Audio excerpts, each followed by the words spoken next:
Hello everyone and welcome to Global Scholars Academy.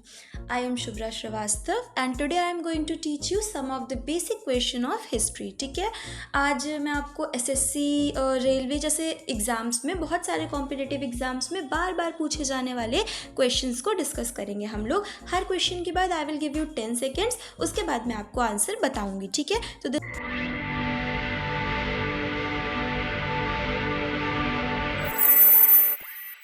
this is the first question. Who was the founder of the Mauryan Empire?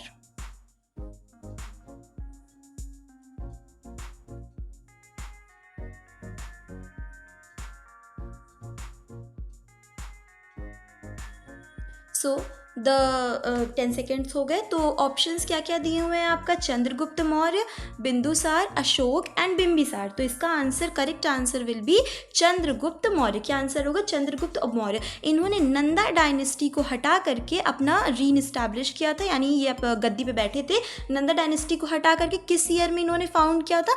322 BCE में इन्होंने अपना Mauryan empire found किया था. ठीक है, उसके बाद चंद्रगुप्त मौर्य के बाद कौन बैठते हैं? इनके बेटे बिंदुसार, और उनके बाद बैठते हैं इनके बेटे अशोक. लेकिन ये जो बिंबिसार हैं ये हर्यंका डायनेस्टी के थे, ये हमारे क्या कहते हैं, मौर्यन डायनेस्टी के रूलर नहीं थे. तो फर्स्ट क्वेश्चन क्लियर हो गया. Now coming to the next one. The battle of Plassey was fought इन.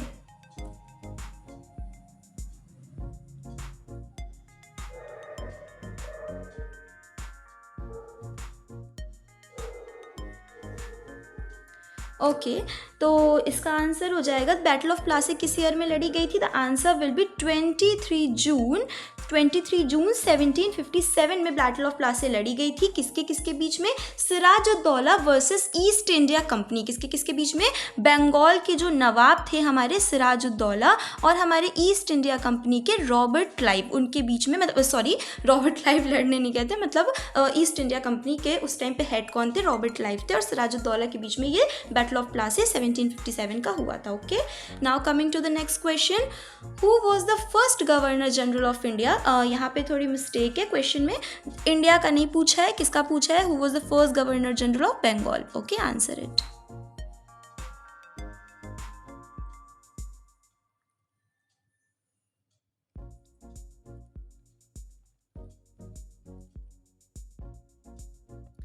तो the answer will be Lord Canning, Warren Hastings, Lord Dalhousie या लॉर्ड क्लाइव. तो आंसर क्या हो जाएगा आपका? Warren Hastings. Very good. Bengal के बाद कौन बना था? लॉरेन हेस्टिंग्स बने थे. कितने से कितने तक? 1773 से लेकर के 85 तक ये बने हुए थे. किस एक्ट के थ्रू बने थे? Regulating act of 1773. कौन सा एक्ट हो गया आपका?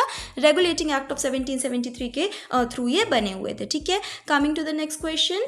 The question is capital of Magadha during the Mauryan period was.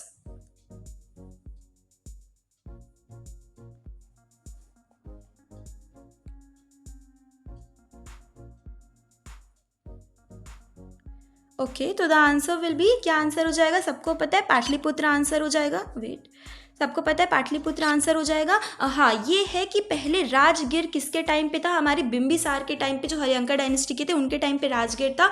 But उसके बाद जो उदयन आए उन्होंने अपनी कैपिटल को पाटलिपुत्र शिफ्ट कर दिया, और through out the Mauryan period, पूरे मौर्यन पीरियड तक जो कैपिटल रही वो हमारी पाटलिपुत्र ही रही. ठीक है, next question. Who is regarded as the Napoleon of India?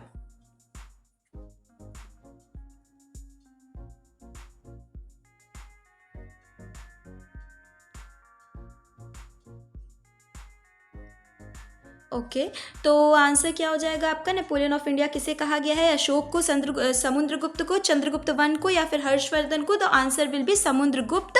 किसे बोला गया है? समुद्रगुप्त को. ये किस डायनेस्टी के थे? हमारे गुप्ता डायनेस्टी के थे. और क्यों इन्हें नेपोलियन, इंडिया का नेपोलियन क्यों बोला जाता है, भारत का नेपोलियन? क्योंकि इन्होंने इतने सारे मिलिट्री कैंपेन्स किए थे, इतने सारे एरियाज को जीता था, एक्सपेंशन किया था अपने एरियाज को. That is why he is called as the, regarded as the father, sorry, Napoleon of India. Okay, so coming to the next one. The question is, the Rig Veda is divided into how many mandalas?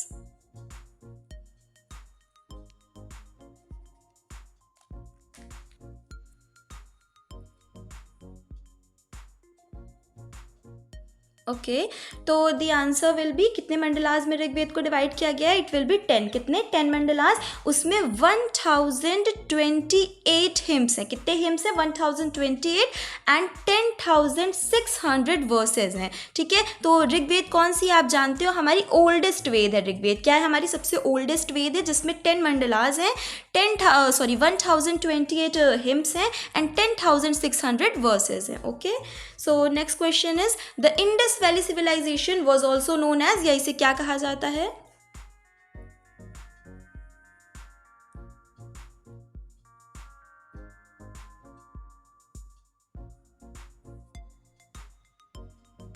Okay, तो answer क्या हो जाएगा आपका? Indus valley civilisation को हम bronze age civilisation कहते हैं। क्या बोलते हैं बच्चों?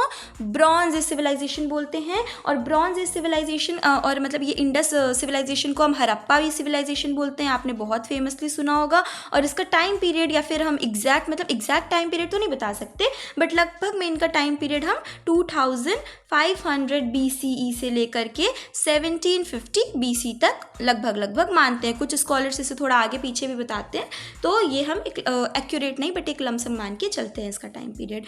सो next question is the permanent settlement was introduced by.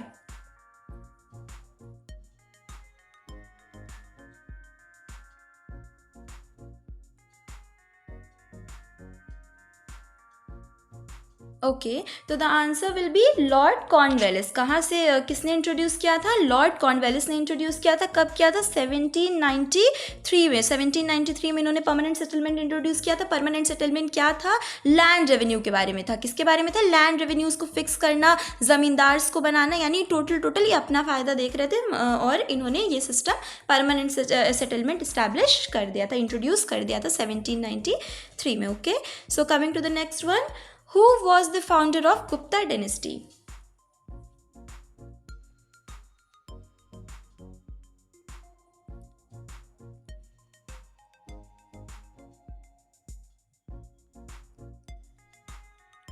Okay, तो द आंसर विल बी, कौन थे? श्रीगुप्त। याद रखिएगा, आंसर क्या हो जाएगा आपका? श्रीगुप्त थे। कौन थे? श्रीगुप्त। इनका टाइम पीरियड क्या माना जाता है? 240 CE या फिर AD से लेकर के 280 CE या फिर AD तक इनका टाइम पीरियड हमारा माना जाता है। इन्होंने अपने आप को एक टाइटल भी दिया था। देखिए, टाइटल कई बार पूछ लिए जाते हैं, तो याद रखना इंपॉर्टेंट है। इन्होंने अपने आप को महाराज का या महाराजा का टाइटल भी दिया था। और क्या कहते हैं, श्रीगुप्त कौन थे? हमारे गुप्ता डायनेस्टी के founder. Okay, so next question है, the Khilji dynasty was founded by।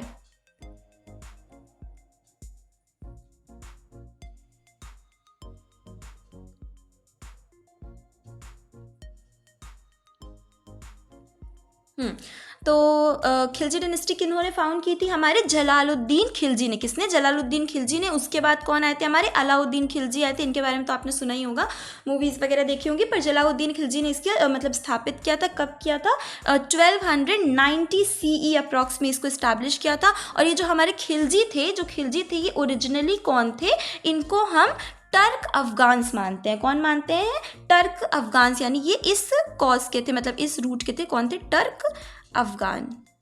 Okay, so coming to the next one, the bhakti movement was started by. ये क्वेश्चन स्टार्टेड बाय नहीं होगा, मतलब स्टार्टेड नहीं पूछ रहा है आपका, पूछ रहा है मेन कौन थे, मतलब men who was the main संत, या कह सकते हैं किन्होंने पहले संत किन्हें माना जाता है। ठीक है, भक्ति मूवमेंट का।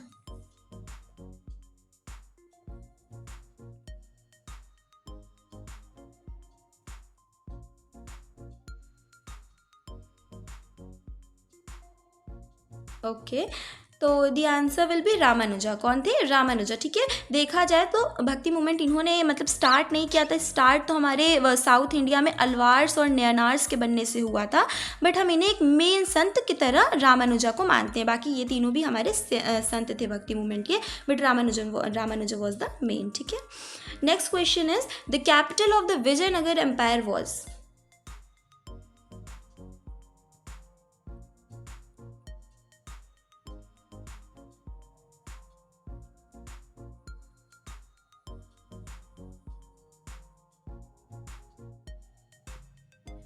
ओके तो हमारी विजयनगर एम्पायर की जो कैपिटल थी वो विजयनगर ही थी। कौन थी? विजयनगर ही थी। इसे हम प्रेजेंट डे हम्पी कह सकते हैं। कहाँ पे? हम्पी में। ये अगर मान लीजिए आपका साउथ इंडिया वाला एरिया है, ओके, तो मान लीजिए मतलब यहाँ पे अगर यहाँ पे आपका क्या पड़ता है? गोवा पड़ता है, तो इसके ही नीचे के साइड पे यहाँ पे हमारा क्या पड़ता है? हम्पी प्रेजेंट डे पे पड़ता है। और इसकी मतलब कैपिटल विजयनगर को ही उस टाइम पे बोला जाता था, और प्रेजेंट डे हमारा हम्पी हो जाएगा। Okay, so the next question, who was the last Mughal emperor of India?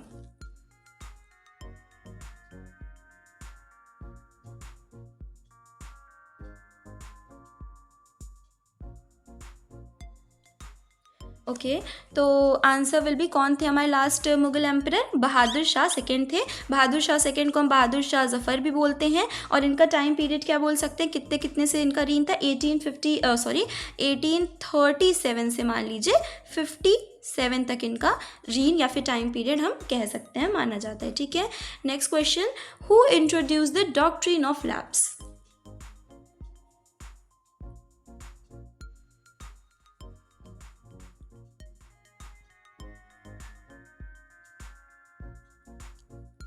तो फिर इसका आंसर क्या हो जाएगा? किसने स्टार्ट किया था? हमारे डलहौजी ने। किसने स्टार्ट किया था? डलहौजी। ट्रिक से याद रख सकते हैं, हाउस को कैप्चर करने का काम कौन करता है भाई? लॉर्ड डलहौजी। ये आप जानते हो डॉक्ट्रिन ऑफ लैप्स क्या होता है कि जिस भी किंगडम के पास, जिस भी राज्य के पास मेल हायर नहीं होगा, यानी कोई भी लड़का वारिस नहीं होगा, वो क्या कहाँ पे चला जाएगा? वो किसके पास चला जाएगा? ब्रिटिशर्स के पास चला जाएगा। इसीलिए हमारा बहुत मतलब 1857 का उसके बाद रिवॉल्ट हुआ, यानी काफ़ी चीज़ें इसके बाद डॉक्ट्रिन ऑफ लैप्स के आने से हुई, और ये बहुत गलत भी था। ओके, नेक्स्ट क्या है हमारा? The Jallianwala Bagh massacre took place in?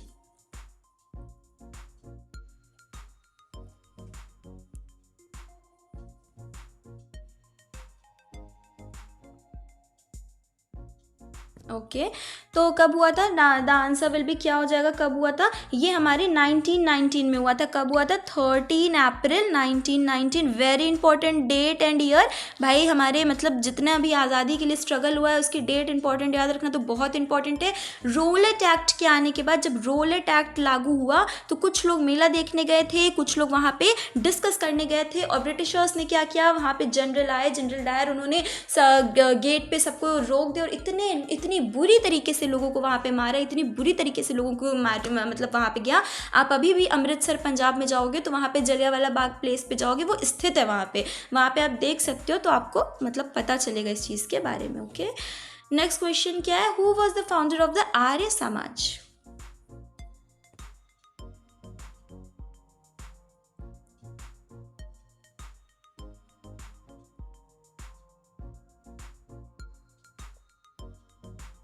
Okay तो द आंसर विल बी, क्या हो जाएगा? किन्होंने फाउंड किया? दयानंद सरस्वती ने। कब फाउंड किया था? दयानंद सरस्वती ने इसे 1875 में, 1875 10 अप्रैल, सॉरी 73 मैंने लिख दिया, 75 में 10 अप्रैल को इन्होंने आर्य समाज को स्थापित किया था, यानी फाउंड किया था, ये स्टैब्लिश किया था। ठीक है, next question will be, the Simon commission was appointed in?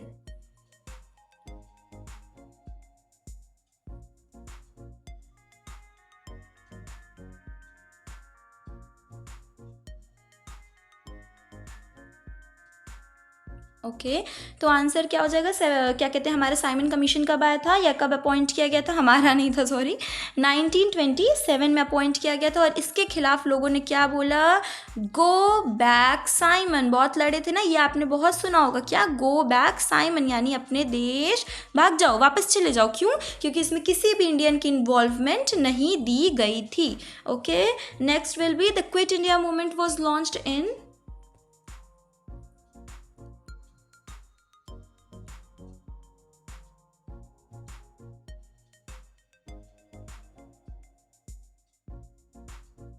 Okay तो the answer will be, quit India movement कब हमारा स्टार्ट किया गया था? 1942 में। और आप अगर डेट की बात करो तो अगस्त, मान लीजिए 8 अगस्त को इसको लॉन्च किया गया था। कब किया गया था? हमारे कांग्रेस के सेशन में। कहाँ पे हो रहा था ये सेशन? हमारे बॉम्बे में हो रहा था।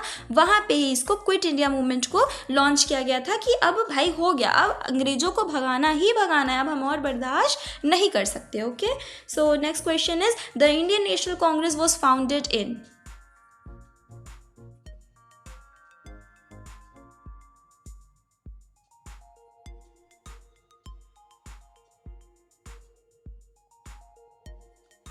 ओके तो कब फाउंड किया गया था इसको? द आंसर विल बी, आप सबको पता होगा इसका आंसर, तो बहुत बार एग्जाम्स में आ चुका है, 1885 में फाउंड किया गया था, मुंबई में हमारे इंडियन नेशनल कांग्रेस को फाउंड किया गया था, ठीक है। नेक्स्ट पे आते हैं हम, who was the first women president of the Indian national Congress?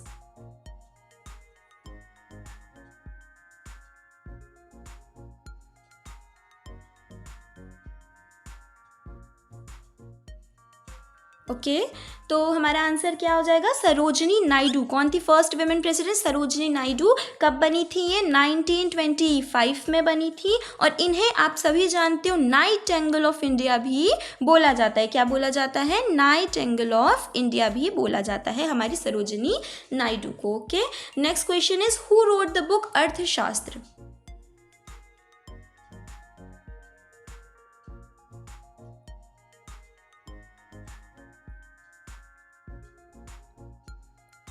Okay तो द आंसर विल भी, चाहे आप मतलब आंसर क्या है? कौटिल्य। सब जानते हो, चाहे इन्हें कौटिल्य बोलो, चाहे इन्हें चाणक्य बोलो, चाहे इन्हें विष्णुगुप्त बोलो, ठीक है, कुछ भी बोलो, इनके नाम सेम है। किसके गुरु थे ये? चंद्रगुप्त मौर्य डायनेस्टी के जो चंद्रगुप्त थे उनके ये गुरु थे। इन्होंने ही चंद्रगुप्त को गद्दी पे लाने के लिए उन्हें सारी चीज़ें सिखाई थी। Next question is, the treaty of Allahabad was signed in?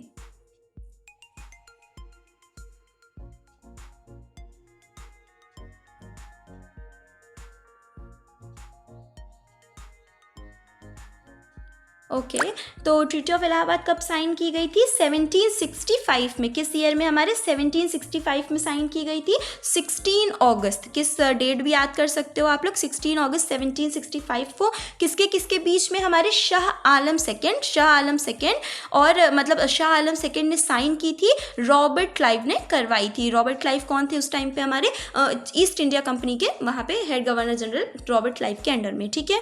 Next question is, who was the voice Roy of India during the revolt of 1857?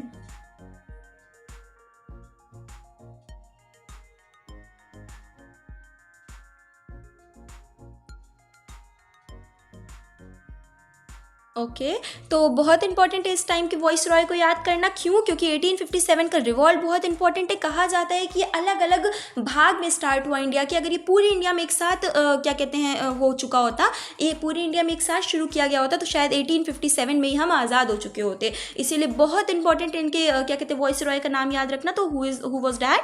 Lord Canning. कौन थे हमारे? Lord Canning. Okay next question पे हम आते हैं, the capital of the Pallava dynasty was? Pallava की capital कौन थी?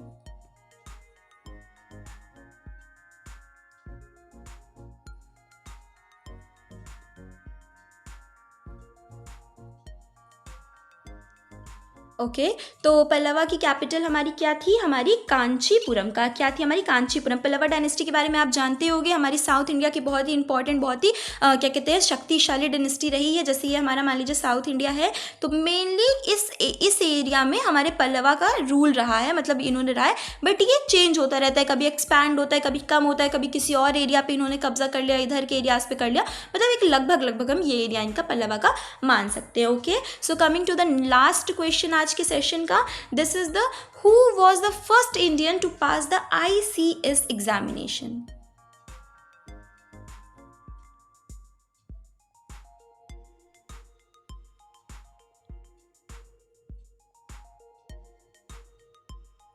ओके तो हमारी ICS एग्जामिनेशन क्या है? हमारी इंडियन सिविल सर्विसेज की एग्जामिनेशन। कौन थे वो पहले इंडियन? आप सब जानते हो, सत्येंद्र नाथ टैगोर। कौन थे हमारे? सत्येंद्र नाथ टैगोर। और किस ईयर में इन्होंने क्वालिफाई किया था? 1863 में इन्होंने क्वालिफाई किया था। ओके तो this is all about the today's session. Thank you for watching. और अगर आप चाहते हो इसी तरीके की और वीडियोज़ आएँ तो like and subscribe the video. Thank you.